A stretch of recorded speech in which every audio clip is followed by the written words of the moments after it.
அவர்களே, இந்த நிகழ்ச்சியில் கலந்து கொண்டிருக்கக்கூடிய நாடாளுமன்ற உறுப்பினர்களே, சட்டமன்ற உறுப்பினர்களே, இங்கே வந்திருக்கக்கூடிய மகளிர் அணியின் நிர்வாகிகளே, தம்பி என்று சொன்னால் தங்கைகளை விட்டுவிடுவோம் என்ற காரணத்திற்காக, தோழர்களே தோழியரே என்று சொன்னால் உதடு ஒட்டாது என்ற காரணத்திற்காக, உடன்பிறப்பே உடன்பிறப்பே என்று தன் நெஞ்சத்து அன்பையெல்லாம் கொட்டி நம் மீது அன்பை பொழிந்த தலைவர் கலைஞர் அவர்களுடைய அன்பு உடன்பிறப்புகளே, உங்கள் அத்தனை பேருக்கும் என்னுடைய மகளிர் அணி சகோதரிகளுக்கும் என்னுடைய வணக்கத்தை தெரிவித்துக் கொள்கிறேன். தொடுவானம் தோற்றுவிடக்கூடிய அளவிற்கு கண்ணுக்கு எட்டிய தூரமெல்லாம் கருப்பு சிவப்பால் எங்களுடைய கண்களை குளிர்வித்துக் கொண்டிருக்கக்கூடிய என்னுடைய மகளிர் அணியின் சகோதரிகள் அத்தனை பேருக்கும் என்னுடைய வணக்கம், வாழ்த்துக்கள், நன்றியை நான் இந்த மேடையிலே உரித்தாக்கிக் கொள்ள விரும்புகிறேன். வெல்லும் தமிழ் பெண்கள் என்ற இந்த மாநாட்டிற்கு என்ன காரணம் என்று நாம் சிந்தித்து பார்க்க வேண்டும்.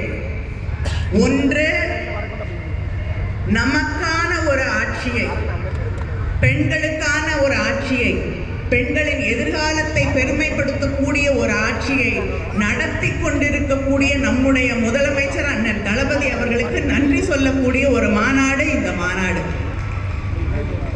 அடுத்து, எங்களுடைய ஆட்சி, பெண்களுக்கான ஆட்சி, பெண்களின் ஆட்சி, பெண்களின் எதிர்காலத்திற்கான ஆட்சியை மறுபடியும் தரக்கூடிய நம்முடைய முதலமைச்சர் அவர்களுக்கு உங்கள் பின்னால் நாங்கள் நிற்கிறோம் என்று சொல்லக்கூடிய மாநாடு இந்த மாநாடு. இங்கே இருக்கக்கூடியவர்கள் கேட்கலாம், ஏன் நம்முடைய முதலமைச்சர் அவர்களுக்கு தி கான்ஸ்டிடியூஷன் ஆஃப் இந்தியா, மேடையில் இருக்கக்கூடிய மகளிர் அணி சகோதரிகள் அரசமைப்பு சட்டத்தை புத்தக வடிவிலே அவருக்கு வழங்கினோம் பரிசாக, ஏன் என்று நீங்கள் கேட்கலாம்.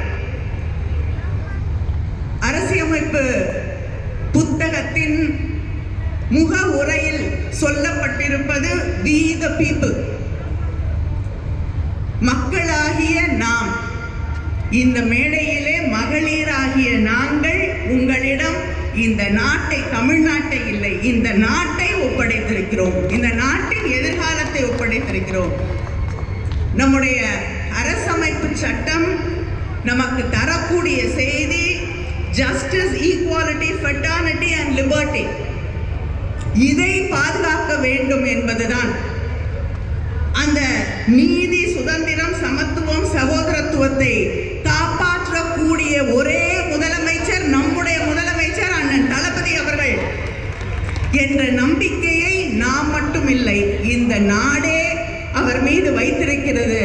அதனால்தான் பத்திரமாக வைத்திருங்கள் அண்ணா என்று அந்த அரசமைப்பு சட்ட புத்தகத்தை உங்கள் கையிலே தந்திருக்கிறோம்.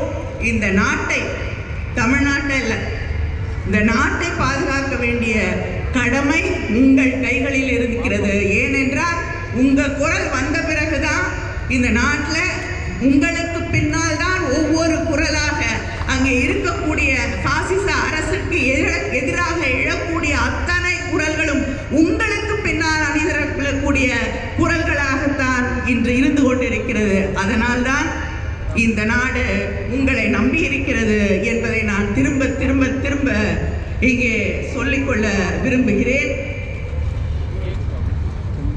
இந்த மாநாட்டிலே சில கருத்துக்களை நான் உங்களோடு பகிர்ந்து கொள்ள விரும்புகிறேன்.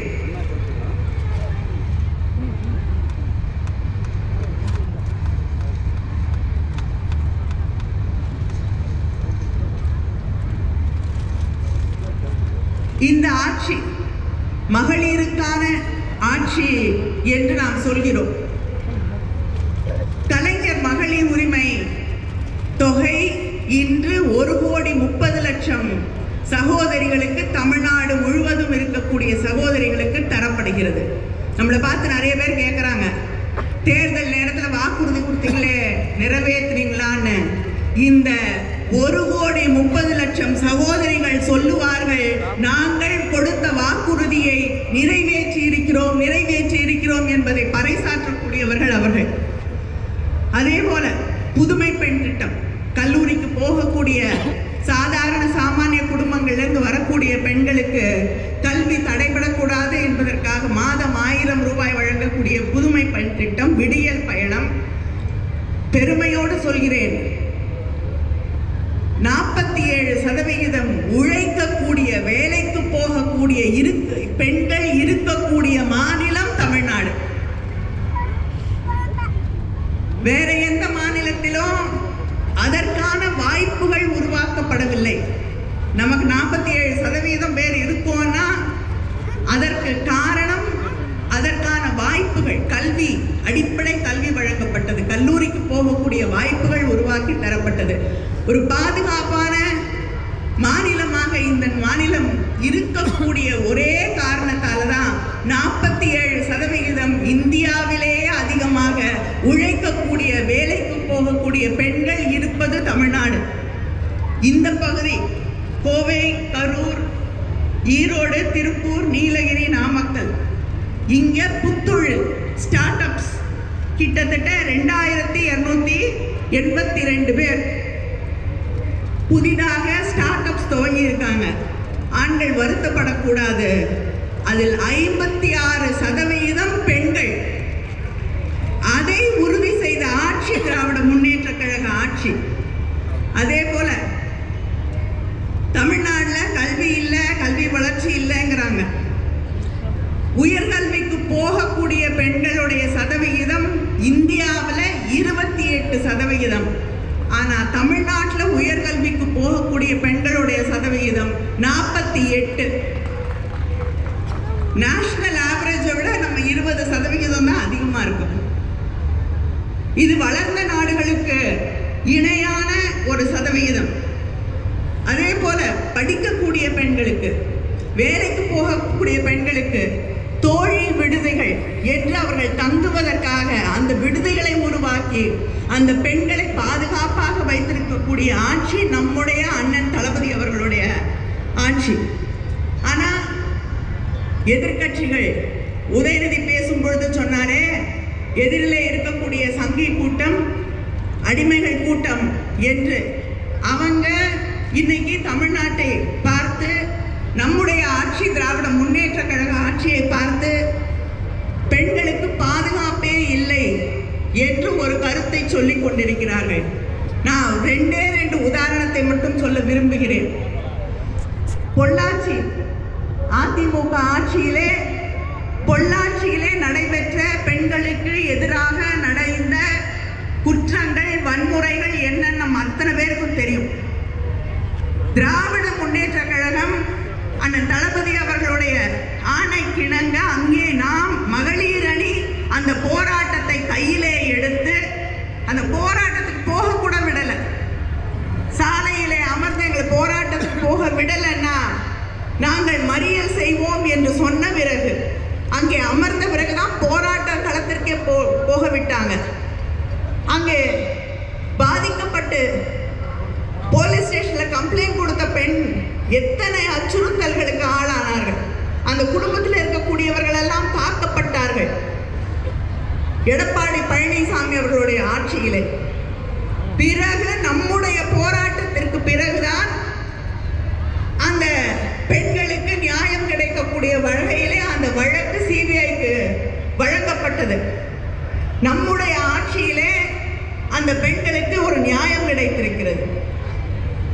நம்மை பார்த்து பேசுகிறார்கள் பிஜேபியை சேர்ந்தவர்கள். 2017 உத்தரப்பிரதேசத்தில் உன்னாவோல 17 வயது ஆன ஒரு சிறுமி குல்தீப் சிங் செங்கார் என்ற ஒரு சட்டமன்ற உறுப்பினரால், அவருடைய ரவுடிகளால் அந்த பெண் பாலியல் வன்முறைக்கு ஆளாக்கப்படுகிறார். அந்த குற்றத்தை செய்த ஒருவர் சமீபத்தில் நீண்ட நாள் போராட்டத்திற்கு பிறகு ஒரு நியாயம் கிடைக்கிறது. நாடு முழுவதும் பற்றி நியாயம் கிடைக்கிறது. அந்த சிறுமிக்கு சமீபத்திலே அவருக்கு பெயில் வழங்கி இருக்கிறது டெல்லியில் இருக்கக்கூடிய நீதிமன்றம். அதை எதிர்த்து போராடக்கூடிய அந்த பெண்ணுக்கு, அந்த குடும்பத்திற்கு எதிராக போலீஸ் அங்கே களமிறக்கப்படுகிறது. தெருக்களிலே அவர்கள், டெல்லியின் தெருக்களிலே இழுத்து வரப்படுகிறார்கள். இது பிஜேபி பெண்களுக்கு பாதுகாப்பு வழங்கக்கூடிய லட்சணம் இதுதான். ஆனால் கோவையிலே ஒரு பெண்ணுக்கு எதிரான ஒரு சம்பவம் நடக்கிறது. 30 நாள்ல சார்ஜ் ஷீட் போடணும்னு சொன்னது நம்முடைய முதலமைச்சர் அண்ணன் தளபதி அவர்கள். 30 நாள்ல சார்ஜ் ஷீட் நீதிமன்றத்திலே வழங்கப்பட்டது. அந்த பெண்ணுக்கு நியாயம் கிடைப்பதற்கு நம்மோடு நின்று போராடக்கூடிய ஒரு முதலமைச்சர் இருக்கிறார் என்றால், யாரும் கேட்கறதுக்கு முன்னாடி முதல் குரலாக அந்த பெண்ணுக்கு வந்த ஆதரவு குரல் நம்முடைய முதலமைச்சர் அவர்களுடைய குரல். இதுதான் திராவிட முன்னேற்ற கழகத்திற்கும் நமக்கு எதிராக ஒவ்வொரு நாளும் குற்றச்சாட்டுகளை அடுக்கிக் கொண்டே போனால் போதும், ஆட்சியை பிடித்து விடலாம் என்று நினைக்கக்கூடியவர்களுக்கும் இருக்கக்கூடிய வித்தியாசம். நாம் உண்மையிலேயே பெண்களுடைய எதிர்காலம், பாதுகாப்பு பற்றி கவலைப்படக்கூடியவர்கள். பிஜேபி ஆட்சி பொறுப்பிற்கு வருவதற்கு முன்னால் வருஷத்துக்கு 2 கோடி பேருக்கு வேலை வாய்ப்புன்னாங்க. இன்னைக்கு கிராமப்புறங்களில் இருக்கக்கூடிய மக்களுடைய 100 நாள் வேலைக்கு கூட உலை வைத்துக் கொண்டிருக்கக்கூடிய